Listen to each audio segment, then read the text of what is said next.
હવે આપણે શ્રી ગુસાઈજીના પ્રાગટ્ય અને જીવન ચરિત્ર પર સંક્ષિપ્તમાં જાણીશું.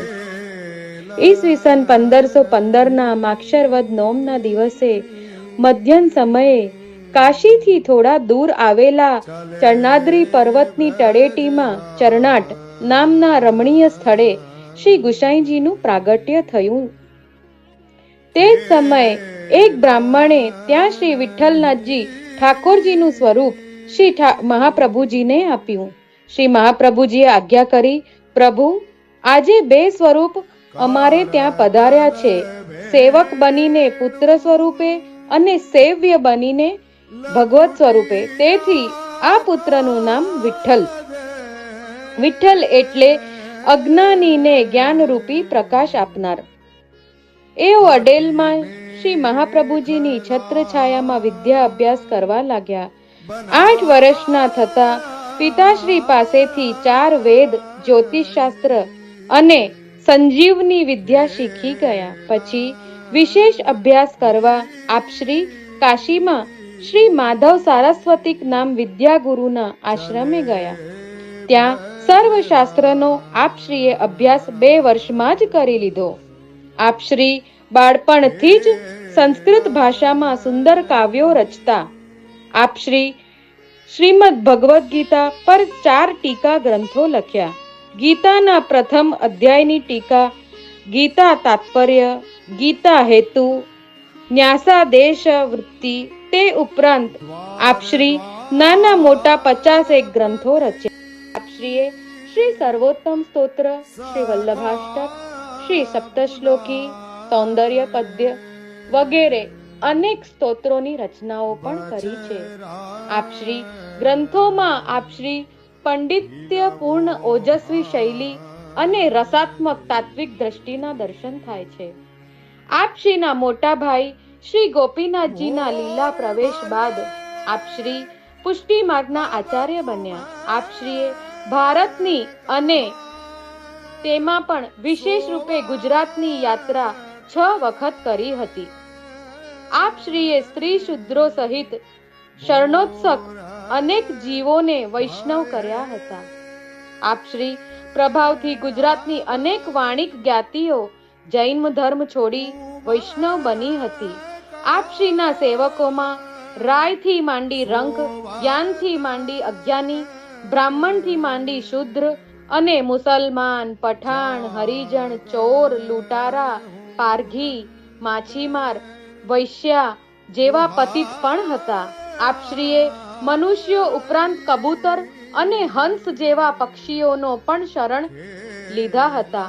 રોજ 2 જીવોની શરણે લીધા પછી જ ભોજન કરવાનો આપશ્રીનો નિયમ હતો. આપશ્રીના 252 વૈષ્ણવોની વાતો અને 28 બેઠકોનું ચરિત્ર પ્રસિદ્ધ છે.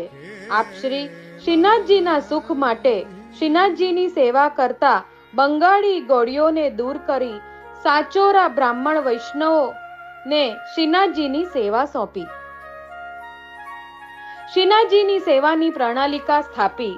સેવામાં રાગ, ભોગ અને શૃંગારનો સુભગ વિનિયોગ કર્યો. કીર્તન માટે અષ્ટછાપ મંડળની રચના કરી. નિત્યનો અને ઉત્સવનો સેવા પ્રકાર સુવ્યવસ્થિત કર્યો. શ્રીનાથજીના મંદિરનો વહીવટ સુવ્યવસ્થિત કર્યો. શ્રીનાથજીનો વૈભવ ઘણો વધાર્યો. સ્વખર્ચે 56 ભોગ, ખટ ઋતુ આદિના વિશિષ્ટ મનોરથો આપશ્રીએ ખૂબ સુંદર રીતે કર્યા. શ્રીનાથજીને અંગીકાર કરાવ્યા. સવારે શૃંગાર સુધીની શ્રી નવનીત પ્રિયાજીની સેવા ગોકુલમાં પહોંચી અશ્વારૂઢ થઈ શ્રી ગિરિરાજજી પધારી શ્રીનાથજીની રાજભોગથી સંધ્યા આરતી સુધીની સેવા પહોંચી. સાંજે ગોકુળ પધારી શ્રી નવનીત પ્રિયાજીની શયનની સેવા પહોંચતા. અડેલ પર મુસલમાનોનો આક્રમણનો ભય ઊભો થવાથી કાયમ માટે અડેલ છોડી ગોકુલ પધાર્યા. ગોકુલ ગામ ફરી વસાવ્યું. શ્રી ગિરિરાજજીની તળેટીમાં ગોપાલપુરા ગામ વસાવ્યું, જે આજે જતીપુરાના નામે ઓળખાય છે. વૃંદાવનના અન્ય વૈષ્ણવ સંપ્રદાય સાથે આપશ્રી ખૂબ સારો સંબંધ રાખતા. સૌને માન સન્માન પામતા. આપ શ્રી વિકસાવેલ સેવા પદ્ધતિની પ્રબળ અસર અન્ય સંપ્રદાયોએ પણ સુપેરે ઝીલી છે. મોગલ બાદશાહ અકબરે આપશ્રીને રાજપોશાકથી નવાજ્યા હતા. ન્યાયસેન સોંપ્યું હતું. અનેક હુકુમ કરી ઘણી જમીનો ભેટ કરી હતી. આપશ્રી કર મુક્તિ આપી. અકબરના દરબારના નવરત્નો પૈકી બીરબલ, ટોડરમલ, તાનસેન, માનસિંહ શ્રી કુશાઈજીના સેવક હતા. આપશ્રી પ્રથમ લગ્ન શ્રી રૂકમણીજી સાથે થયું હતું. એમનાથી એમને 6 પુત્ર શ્રી ગિરધરજી, શ્રી ગોવિંદજી, શ્રી બાલકૃષ્ણજી, શ્રી ગોકુલનાથજી અને શ્રી યદુનાથજી તથા 4 પુત્રીઓ શોભા, કમલા, યમુના, દેવકાજી થયા હતા. 4 બેટીજીઓ. શ્રી રૂકમણીજીના લીલા પ્રવેશ પછી રાણી દુર્ગાવતી અને પરિવારના અતિ આગ્રહથી આપશ્રીએ બીજું લગ્ન કર્યું. બીજું લગ્ન શ્રી પદ્માવતીજી વહુજી સાથે થયું. આપશ્રીથી એમને એક પુત્ર શ્રી ઘનશ્યામજી થયા. એમના ગૃહસ્થાશ્રમ સાત્વિક અને સેવાપરાયણ અને સુખી હતો. એમને સેવકોનું જીવન પર્યંત પરિવર્તન કરી એમને બહુ મોટી સામાજિક ક્રાંતિ કરી.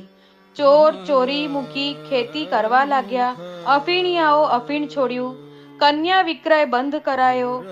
અછૂતોદ્ધાર કરી નાત જાતના ભેદ મિટાવ્યા. હિન્દુ મુસ્લિમ એકતા કરી અંધશ્રદ્ધા વહેમ દૂર કર્યા. સાચી પ્રામાણિક મહેનતોને પૈસા કમાવા, પર સ્ત્રી દૂર રહેવા, દુષ્ટ સંગ અને દુષ્ટ અન્નથી બચવા, જીવ હિંસા ન કરવા અને ગૌ સેવા કરવા સૌને તત્પર કર્યા. આ બધું આપશ્રીએ પોતે આચારી બતાવ્યું.